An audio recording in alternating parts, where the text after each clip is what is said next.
Welcome to Around the Weird.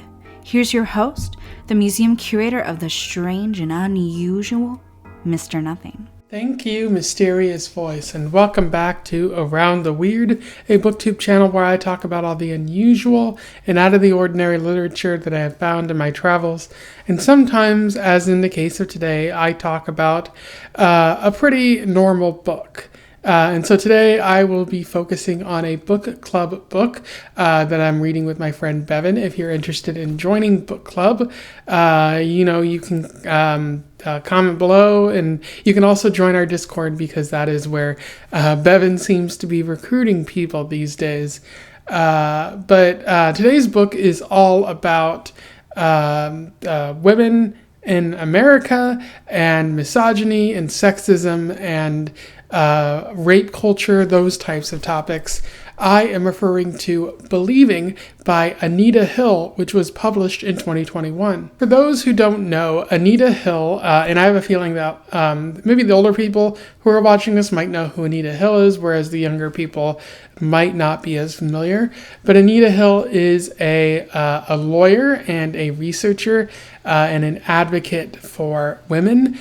And she's not really much of an author. This is the only book that I'm aware that she's written. She might have written a couple of news articles or opinion pieces here and there. And she's probably also served as a pundit on the news. I've seen a couple times. But what she's mostly known for is testifying at Clarence Thomas's Supreme Court Justice hearing in 1992. Anita Hill came forward and told the world that while she was serving as a clerk for Clarence Thomas in the 80s, he sexually harassed her. He asked her out on dates. He created a hostile work environment, and continuously exposed her to sexual thoughts, his musings about the world, in a way that isn't really becoming of a Supreme Court justice, at least at the time. And so she testified at all this, and the congressman who she testified to immediately chastised her for speaking out. They said that she was trying to assassinate Clarence Thomas's character. Joe Biden, in particular, at the time, said that she was being unfair, and some even said that what had happened to her wasn't really that big of a deal, that it wasn't that bad, which is what she highlights in this book.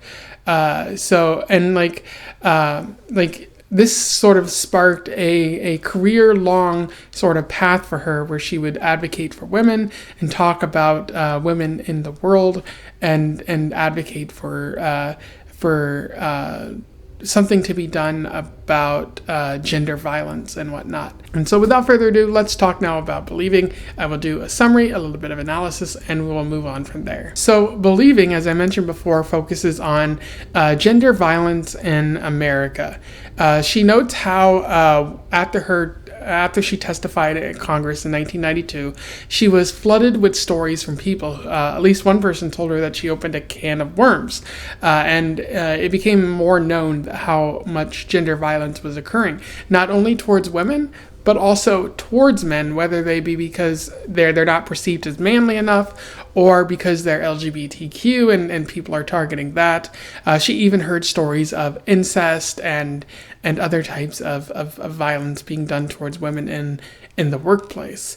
And she really notes how the workplace enables harassment because some companies don't have sexual harassment policies. Others are considered too small to be subjected to those kinds of policies in the first place. If you have under 10 employees or something like that. And other times HR buries this stuff. And so it's not real. The company doesn't do anything about it until there's a huge PR nightmare. She also talks about how during her experience in testifying, Senator Specter called her out, pretty much said she was a liar, and then used her name to basically make something of himself politically. And she notes how like politics often gets in the way of doing something responsible, because you don't want to punish your guy, you want to punish the other team's person so that they get held accountable for their actions.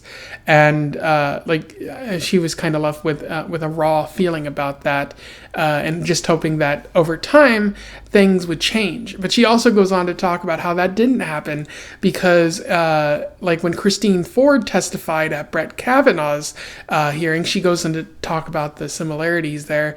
She notes how she was very brave and a lot of people stood behind Christine Ford, but unfortunately the Congress reacted in much of the same way, asking Christine Ford, why are you waiting till now? What happened to you wasn't that bad. It was just men being men, young men being young men, or just, pretty much saying that she was a liar. So pretty much doing everything that happened to Anita Hill but double, and Anita Hill realizing that not much had really changed, but that people were willing to speak out more. And so we, it's really up to us to speak out more, but also to hold people accountable. And accountability is a large part of this book. Anita also goes on to talk about how there's not a lot of strong laws in Congress, and there haven't been until recently. And there's a history of the judicial system just straight up saying, oh, this isn't sexual harassment, in cases where it was 100% sexual harassment.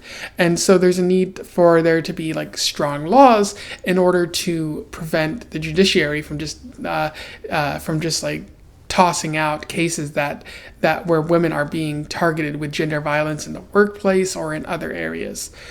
She talks about school students in this book as well, focusing on how there's gender violence done towards LGBTQ individuals, how there's gender violence being done in school shootings as well, because most of the school shootings are done by young boys towards women a lot of the time. And she also talks about how schools often bury this as well, much like with workplaces.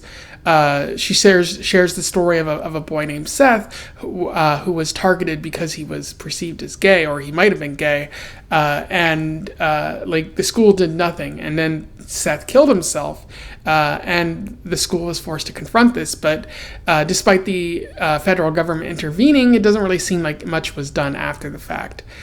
She also talks about how many future generations are considered more progressive, but that's not always the case, especially given that Christine Ford's story, it didn't result in justice. But it's up to millennials and future generations to grasp the reins of power and actually do something rather than sitting idly by. She goes on to talk about colleges and sexual assault, and how much like the larger system, there's stuff built into it to prevent accountability from taking place, and abusers often get off scot-free, or they're just restructured, and often people who are victims are targeted.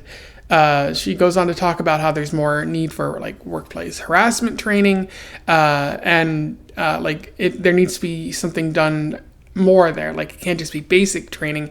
It has to be well thought out, and there have to be consequences to violations. Otherwise, it just normalizes harassment in the workplace. She also goes on to talk about intimate partner violence, how the law often ignores it, and how it was a big problem during the COVID-19 pandemic, which is still ongoing.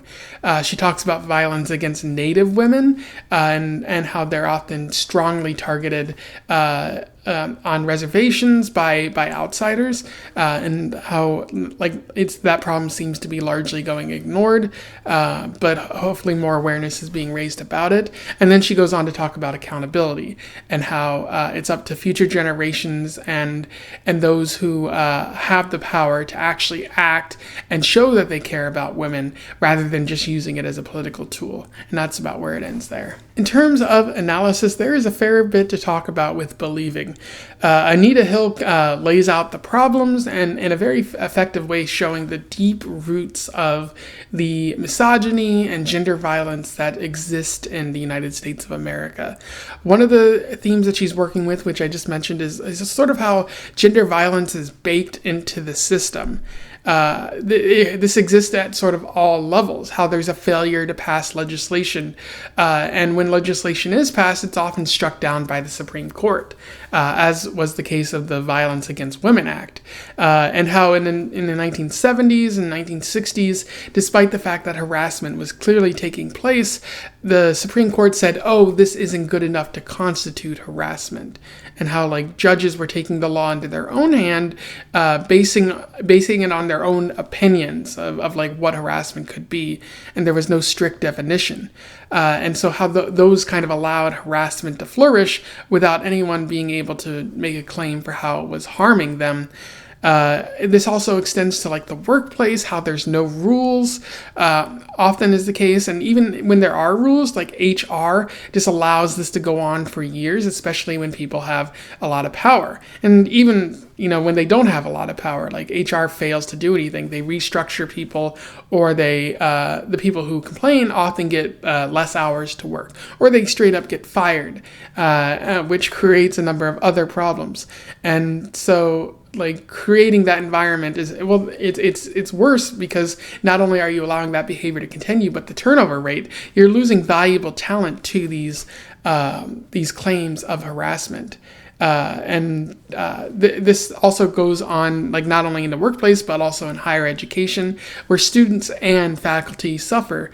The students, because they miss out on a great education when they're subjected to this kind of treatment and this the lack of effective rules, because people like Betsy DeVos rescinded some of the Title IX protections there. But faculty are also left by the wayside too, because when they make claims, they're either fired or they go largely unexplored, especially, again, as I'm noting, if the person's higher up in the food chain, they often have the most power in those situations. And Anita notes, she notes throughout this, that this is baked into the system, and it's a sign that the patriarchy exists really in America.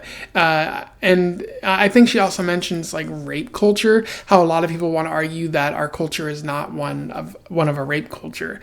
But I also want to argue that because people get away with rape for so often, and I think she even highlights some research where people suggest that rape might be illegal because police fail to investigate it so much of the time. That's why we live in a rape culture. We live in a culture of misogyny, a culture of gender violence, because violence that is being done on the basis of gender isn't being properly investigated. It's being ignored, and sometimes based on certain politicians, it's being encouraged, as you see with transgender individuals in recent times. And you might wonder, what is the effect of all of this gender violence? If it's baked into the system, what is that going to produce for people in the United States? And Anita Hill does a great job of really highlighting the cost of gender violence, how because it's baked into the system, we end up losing quite a bit. There's social cost via fractured relationships, whether it be in the workplace, in terms of family who because this gender violence is taking place, they can't interact on a normal basis anymore. And it fractures friendships, because once gender violence begins happening in school, school children often have to pick sides, and the bullying commences, and it really ruins friendships or the ability to connect at all. So there's a lot of social cost, and a lot of people are left by the wayside. Suicide might even happen, as was the case with Seth's story. When you're exposed to so much gender violence and being told you are a wrong person based on your gender identity, it's bound to have a lot of disastrous effects for people in terms of mental health, not only depression and anxiety, but again, suicidality and death. Because if you're not gonna kill you, the effects on your mental state and the stress that you're gonna feel it's gonna bear down on you pretty hard. And as I mentioned before, it affects the school children. There's a lot of effects on youth because they're constantly being exposed to these messages, where they might straight up adopt the belief that, oh, this is normal, this is how we should proceed. Is that really something that we ought to be teaching young children? I think Anita Hill is really good at getting at. There's an interesting quote from this that I would like to read to you. No one generation started gender-based violence, and no one generation is going to solve it. In order to protect children from gender violence, each generation must own responsibility for ending it. Our duty to the next generation is to demand more of our schools and the law. And that was Anita Hill talking about the schools and what's happening to young people, and just noting how each generation considers themselves more progressive than the next, but that's often just talk. There's nothing to back it up. And she's noting like each generation has the power to claim or to reach for laws and policies and local community rules that make gender discrimination or gender violence harder and harder. And in doing so, you protect the youth. You prevent it from from establishing a foothold in schools and the places where young people gather.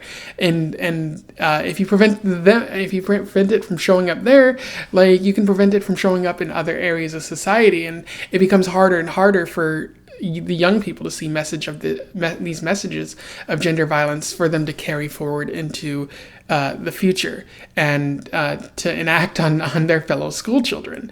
There's also financial costs to all of this. Like there's lawsuits that take place, which can happen at the community level. It can happen at the federal level. It can happen to workplaces or colleges. That's a lot of money being spent. And the solution is to have better sex affirming policies, or make rules that prevent gender discrimination or sexual harassment in the workplace, and that can save tons of money.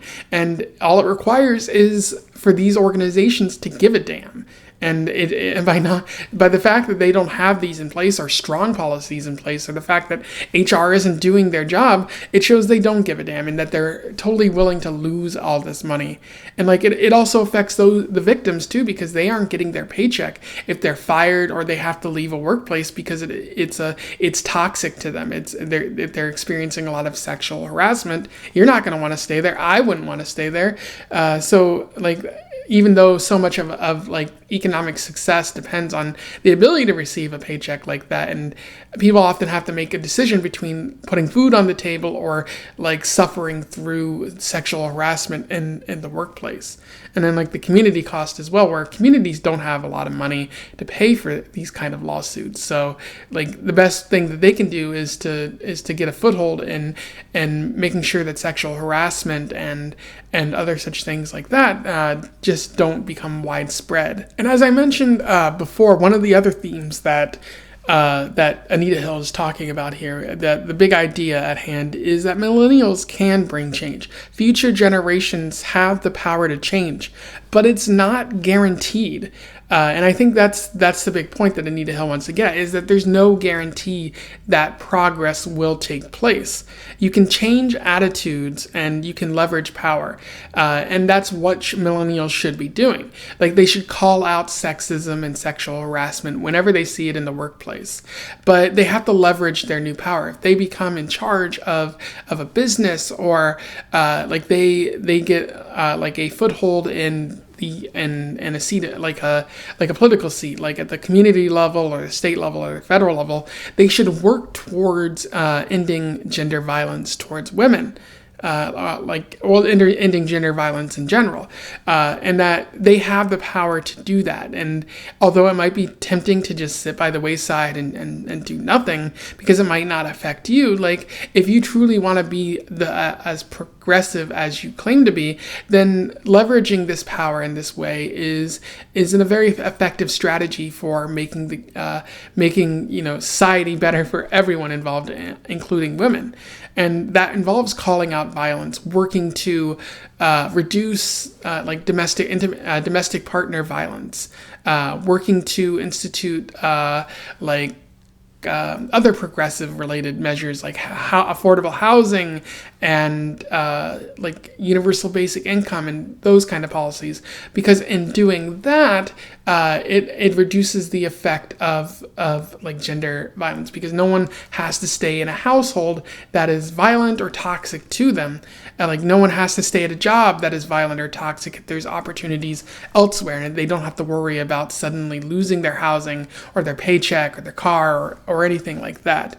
And it's also important to maintain gains, because we can earn all of this, we can create this better society. But if we don't stick to it and remember that this is what we were fighting for, and we don't take it for granted, like it's important that we keep that. It's important that we hold on to that, because just taking it for granted will allow someone to take it away down the road. As we've seen, whenever Republicans gain a lot of power, they often like to chip away at those gains. And I do like in this book, Believing, that Anita Hill really explains all aspects of gender violence. Like she really explores the system and how it's baked into there. And like I like how she explores that, she doesn't just look at what's on the surface. She looks underneath it, and the power dynamics, and like the funding, and like everything from the top to the very bottom it's very effective for highlighting a problem and showing all the areas that need to be resolved.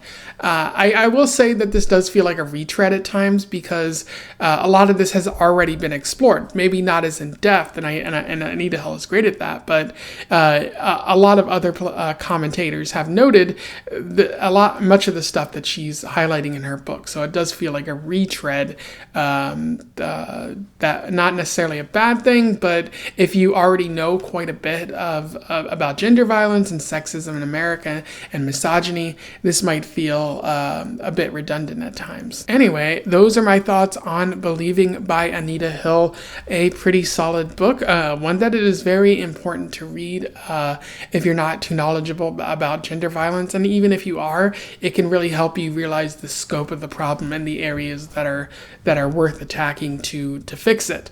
You can focus on schools, you can focus on politics, you can focus on the workplace, and if you attack any of these areas, you're helping to make the problem of gender violence not as large and extensive as it is right now. If you read this before, you simply want to comment on something I said here, do so below. Let's have a discussion about Believing. Otherwise, don't forget to like, share, and subscribe so that more people can find out about this book or this author if they do not already know about Anita. And until then, I wish you the best of luck in your weird and gender violence fighting travels. Farewell.